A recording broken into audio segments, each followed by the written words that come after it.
3 जनवरी 2023 को European union की एक बहुत ही अजीब सी अनाउंसमेंट आई है कि अब वो लीगली अलाउ करते हैं कि अब आपके खाने में इंसेक्ट्स के पाउडर को मिलाया जा सकता है।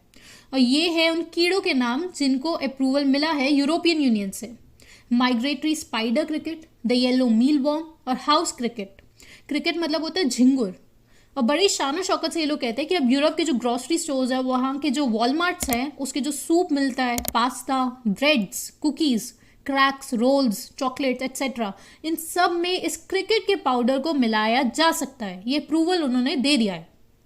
अब आपको कैसे पता चलेगा कि आपके किसी प्रोडक्ट में ये कीड़ों का पाउडर तो नहीं मिला हुआ? तो उसके लिए आपको थोड़ी अपनी वोकैबुलरी सही करनी पड़ेगी।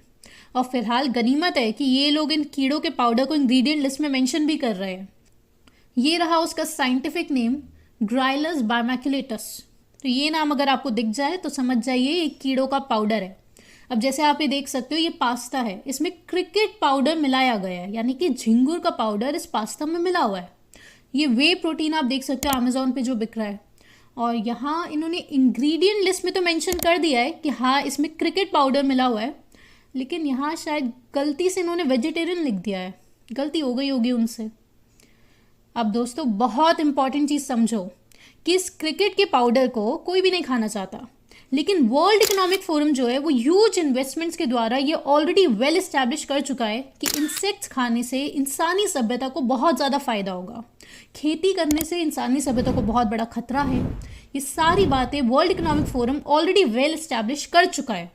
क्योंकि क्लाइमेट चेंज हो रहा है ना, तो उसका सोल्यूशन है कि इंसेक्ट्स खाओ। ये आपने हमारी पिछली वीडियोस में भी देखा होगा। और वर्ल्ड इकोनॉमिक फोरम 2016 से ही लगा हुआ है कि ये कीड़ों को, इंसेक्ट्स को प्रमोट करना चाहिए। जैसे ही वर्ल्ड इकोनॉमिक फोरम की अनाउंसमेंट आई थी, ठीक उसी दिन सारे न्यूज़पेपर्स, द गार्जियन और इन सब में पब्लिश हो गया था। फंडिंग आती होगी कहीं से, पता नहीं। और यही वो कारण है कि ऑस्ट्रेलिया में इस समय 200 से ज़्यादा स्कूल्स के बच्चों को कीड़े खिलाए जाते हैं स्नैक्स में, कीड़े खिलाए जाते हैं लंच में। अब मान लेते हैं कि आप तो कीड़े नहीं खाना चाहते, लेकिन फिर भी कोई हो सकता है वो बोलेगा कि मैं तो क्लाइमेट चेंज को रोकना चाहता हूँ, पृथ्वी को बचाना चाहता हूँ, तो फॉर अ चेंज मैं कीड़े खाऊंगा। और अब तो यूरोपियन यूनियन ने अप्रूवल भी दे दिया है। तो चलिए देखते हैं कि यूरोपियन यूनियन ने जो अप्रूवल दिया है इसका आधार क्या है। सीधा उनके ऑफिशियल डॉक्यूमेंट्स पढ़ते हैं। तो जैसे ही आप यूरोपियन यूनियन की ऑफिशियल वेबसाइट ओपन करोगे और उनका ये डॉक्यूमेंट पढ़ोगे, डॉक्यूमेंट नंबर आप लिख लीजिए। डॉक्यूमेंट नंबर है 3202-3R0005। ये डॉक्यूमेंट आपको इजीली उनकी वेबसाइट पर मिल जाएगा। अब आप इस डॉक्यूमेंट के 7th पॉइंट पर आओ। तो यहाँ उन्होंने बताया है कि किस किस प्रोडक्ट में इस इंसेक्ट्स के पाउडर को, कीड़ों के पाउडर को मिलाया जा सकता है। ब्रेड्स में, रोल्स में, sauce, pasta, pizza, vegetable based dishes, potato products, chips होते हैं, चॉकलेट्स, मतलब लगभग हर जगह यूज़ करेंगे ये लोग, क्योंकि बेसिकली कीड़ों का आटा है, क्रिकेट फ्लावर है। तो जहाँ जहाँ मैदा यूज़ किया जाता है वहाँ वहाँ ये यूज़ किया जा सकता है अब। लेकिन अब आती है बहुत ही शॉकिंग बात कि पहले तो ये खिला रहे हैं कीड़े और ऊपर से सबूत तक नहीं है इन पे। 8th पॉइंट पढ़ो आप, डिटेल में समझिएगा। यहाँ क्या लिखा है? यहाँ लिखा है कि इन कीड़ों का लिमिटेड पब्लिश्ड एविडेंस है कि इन कीड़ों को खाने से एलर्जी होती है। यानी कि ज़्यादा एविडेंस नहीं है, थोड़े बहुत एविडेंस है। और साथ ही लिखा है कि एनाफिलिक्सिस इवेंट्स होते हैं इस हाउस क्रिकेट को खाने से। हाउस क्रिकेट का साइंटिफिक नेम है अचीता डोमेस्टिकस। तो अचीता डोमेस्टिकस मतलब हाउस क्रिकेट। और लिखा है कि एनाफिलिक्सिस इवेंट्स हो सकते हैं। एनाफिलिक्सिस का मतलब होता है एक्सट्रीम एलर्जी वाले इवेंट्स, इमरजेंसी टाइप कंडीशन। तो साबित हुआ है, ये लोग खुद ही कह रहे हैं कि पोटेंशियली एलर्जिक इवेंट्स होते हैं हाउस क्रिकेट खाने से। इस वजह से ये हमें मार्केट में नहीं उतारना चाहिए। नहीं, ऐसा नहीं कह रहे। इस वजह से मार्केट में हम उतार सकते हैं और साथ साथ फर्दर स्टडी करते रहेंगे। आप खुद पढ़ना ये, और ज़रूर पढ़ना। आपका सर 360 डिग्री घूम जाएगा कि ये लोग कर क्या रहे हैं। और अब इसी के आगे आप 9th पॉइंट पढ़ोगे कि यूरोपियन कमीशन जो है वो तरीके खोज रहा है कि इसके एलर्जेनिक रिएक्शंस की टेस्टिंग कैसे करी जाए। मतलब मार्केट में तो उतार लो, चलो वो तो सही है, लेकिन एलर्जी की टेस्टिंग कैसे करें? अब आप सोचोगे मतलब अप्रूवल का क्या मीनिंग होता है? तो जैसे टीके अप्रूव हुए थे ना इमरजेंसी यूज़ में, तो ये भी वही चल रहा है कि साथ साथ टेस्टिंग भी चलती रहेगी, बस सिंपल। और जब तक फाइनली कंक्लूजन नहीं आता कि एलर्जी बहुत ज़्यादा लोगों को हो रही है, थोड़े लोगों को हो रही है तो कोई बात नहीं, लेकिन ज़्यादा लोगों को हो रही है, तब हम इस प्रोडक्ट पे लिखेंगे एलर्जेनिक। उससे पहले इस प्रोडक्ट पर नहीं लिखा जाएगा कि दिस प्रोडक्ट इज़ एलर्जेनिक। ये बात आप ध्यान से समझ लीजिए। आप समझ रहे हो ना कि ये लोग खुद ही बोल रहे हैं कि एलर्जी तो होती है, एक्सट्रीम सीरियस इवेंट्स भी हो सकते हैं, एनाफिलिक्सिस इवेंट्स हो सकते हैं, लेकिन लिमिटेड एविडेंस है, इसलिए इनकॉन्क्लूसिव है। और हमें और ज़्यादा टेस्टिंग का समय तो मिल नहीं रहा है क्योंकि मार्केट में भी उतारनी है। मतलब क्लैरिटी नहीं है हमें कि इससे एलर्जी होती है या नहीं होती, क्योंकि हमें जल्दी से मार्केट में उतारना है। इसलिए लेबल पर हम नहीं लिखने वाले, बस हाँ हम ये लिख देंगे प्रोडक्ट की इंग्रेडिएंट लिस्ट में कि कीड़ों का पाउडर इसमें मौजूद है। तो यहाँ पर इनके ऑफिशियल डॉक्यूमेंट से एक बहुत ही इंपॉर्टेंट चीज़ आपको समझ आ गई होगी कि स्टडीज़ मौजूद नहीं है, और जो मौजूद है उनमें लिखा है कि एलर्जेनिक रिएक्शंस हो सकते हैं। इसलिए तब तक मार्केट में वो प्रोडक्ट्स उतारे जा रहे हैं, ये कीड़ों का पाउडर उतारा जा रहा है, और साथ साथ स्टडी भी चलती रहेगी। नेक्स्ट आप ये EFSA की जर्नल में ये रिपोर्ट पढ़िए। EFSA मतलब European food safety authority, directly उसकी रिपोर्ट पढ़ रहे हैं आप। Novel foods, a risk profile for the house cricket. तो यहाँ पर ये लोग क्या कंक्लूड कर रही है, पढ़िए साथ साथ। ये लोग कंक्लूड करते हैं कि जितना साइंटिफिक डेटा अवेलेबल है अभी हमारे पास, उसके हिसाब से इन कीड़ों को खाने से हैवी मेटल्स जैसे कि लेड और कैडमियम, इसका एक मीडियम हैजार्ड कैटेगरी का खतरा है। यानी कि लो रिस्क नहीं है, एक मीडियम रिस्क कैटेगरी है, और हजार्ड है ये। यानी ये जो मेटल्स है ये आपकी बॉडी में एक्यूमुलेट हो सकते हैं, और इसलिए और रिसर्च हमें इस चीज़ पर करनी चाहिए, ऐसा EFSA की वेबसाइट पर लिखा हुआ है। मतलब समझ रहे हो ना कि हमें नहीं पता कि कितना ज़्यादा हजार्डियस है, मीडियम कैटेगरी में डाल दिया फिलहाल। और नेक्स्ट इंपॉर्टेंट चीज़ भी समझिएगा, और ये जितने भी पॉइंट्स हैं ये आप रट लीजिए, ताकि जब भी आप अपनी बात किसी और को प्रेजेंट कर रहे हैं तो इन सारे पॉइंट्स के साथ आप उसे प्रेजेंट कीजिएगा। ये लोग साथ में ये भी कहते हैं कि हाउस क्रिकेट में ज़्यादा माइक्रोबियल लोड है बाकी खाने के मुकाबले, क्योंकि जब क्रिकेट खाया जा रहा है वो जो पूरा इंसेक्ट है उसका गट भी उसके साथ खाया जा रहा है।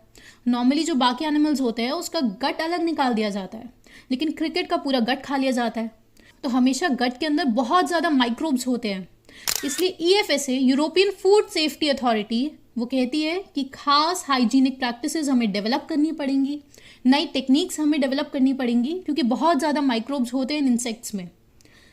अब यहाँ पर किसी किसी को लग सकता है कि चलो भाई हम तो कीड़े उबाल के खा लेंगे, लेकिन यहाँ पर खुद ही EFSA, जो खुद चाहता है कि आप लोग कीड़े खाओ, वो कहती है कि बॉइलिंग, ब्लांचिंग और फ्राइंग से कीड़ों के अंदर जो माइक्रोब्स हैं वो थोड़े तो मर सकते हैं, लेकिन ये treatments are not enough to kill the spores from bacillus.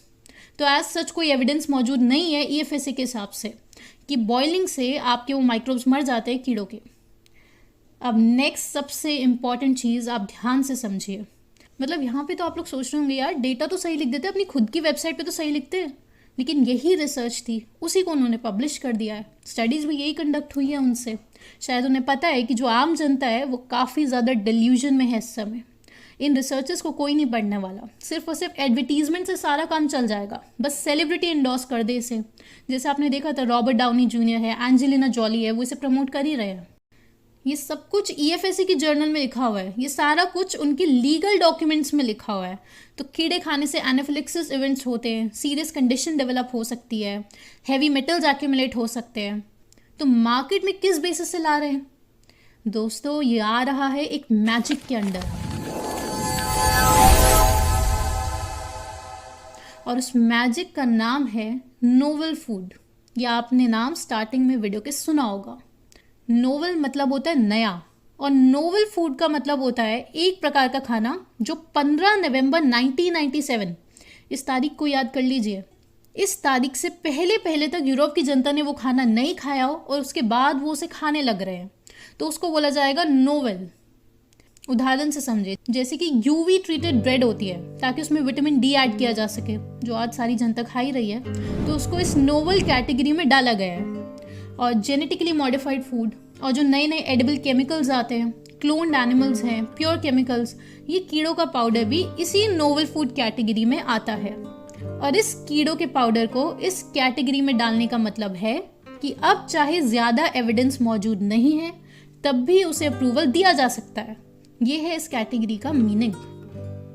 पिछली वीडियो में आप लोग अच्छे से समझ गए होंगे कि कैसे इस नोवेल फूड इंसेक्ट्स पाउडर को कैसे क्लाइमेट चेंज के सोल्यूशन की तरह बताया जा रहा है, कैसे सेलिब्रिटीज इसे प्रमोट कर रही है, वो सारा कुछ हमने इस वीडियो में कवर किया था।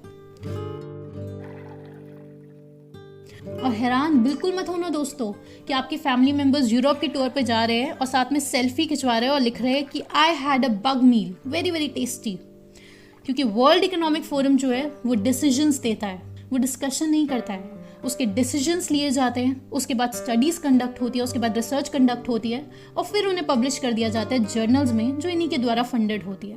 और फिर वहाँ से सारे प्रोडक्ट्स लॉन्च होते हैं। इनफैक्ट आप देख सकते हो कि एक के बाद एक स्टार्टअप्स लॉन्च हो चुके हैं इस इंसेक्ट पाउडर को बेचने के लिए। और ये जो कीड़ों का पाउडर है इसे World Economic Forum future food कहता है। फ्यूचर फूड में आता है आपका insects, genetically modified food, vegan meat, fake meat है जिसे लोग वीगन मीट बोल रहे हैं, और साथ में लैब प्रोड्यूस्ड मिल्क, ये सारे इनके फ्यूचर फूड्स हैं।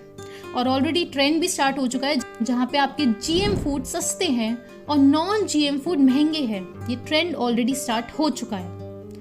लास्ट में एक आखिरी चीज आप जानकर बहुत शॉक में आ जाएंगे कि 1990 से सन 2000 में इन 10 सालों में ही दुनिया की 75% क्रॉप वेराइटीज गायब हो चुकी है, पृथ्वी से गायब हो चुकी है। ये कौन बोल रहा है? ये यूनाइटेड नेशंस की organisation food agriculture organisation FAO बोल रही है कि 75% क्रॉप वेराइटीज पृथ्वी से गायब हो चुकी है। सबसे बड़ा इशू है कि फूड फ्रीडम खत्म हो रही है।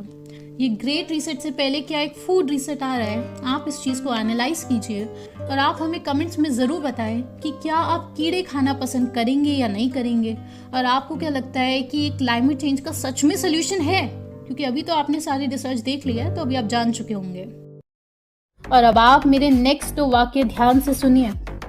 पहली चीज, अगर आप इंटरनेशनल प्लान्स और ग्रेट रीसेट समझते हैं और वर्ल्ड इकोनॉमिक फोरम क्या कर रहा है वो आपको समझ आने लगा है और उसकी थोड़ी भी जानकारी रखते हैं, तो आपको बस क्लीन लिखकर KREEN ये लिखकर इस नंबर पर व्हाट्सएप करना है, जिसके बाद आप शॉर्टलिस्ट हो जाते हो और आपको टीम लाइफस्टाइल की लाइव ट्रेनिंग अटेंड करने के लिए फॉर्म दिया जाता है, जिसमें आपको बेहद ज़रूरी रिसर्च समझाई जाती है और जो इसका सोल्यूशन है IMPH, उसका पार्ट 1 आपको समझाया जाता है। दूसरी ज़रूरी बात, बहुत सारे लोग पिछले 1.5 साल से हर महीने रेगुलर वेबिनार्स अटेंड कर रहे हैं, जिससे एक बड़ा ग्रुप बन चुका है आज, जिनके बहुत स्ट्रॉन्ग बेसिक्स हो चुके हैं और बहुत डीप नॉलेज हो चुकी है इन सारे एजेंडास की कि वर्ल्ड रीच ह्यूमन सिविलाइजेशन को किस दिशा में ले जा रहे हैं। वर्ल्ड इकोनॉमिक फोरम जिस स्पीड से फैल रहा है, हमें भी उतनी ही स्पीड से IMPH सोल्यूशन की तरफ बढ़ना है। आप जल्द ही ट्रेनिंग अटेंड करें और सोल्यूशन का हिस्सा बने, और आप लॉन्ग टर्म ट्रेनिंग अटेंड करें, क्योंकि तभी वो सोल्यूशन प्रैक्टिकल है। तो नेक्स्ट वीडियो में जल्द मिलते हैं, और तब तक आप ये वीडियो ज़रूर देखें ताकि आप और गहराई से सारा गेम प्लान समझ सकें।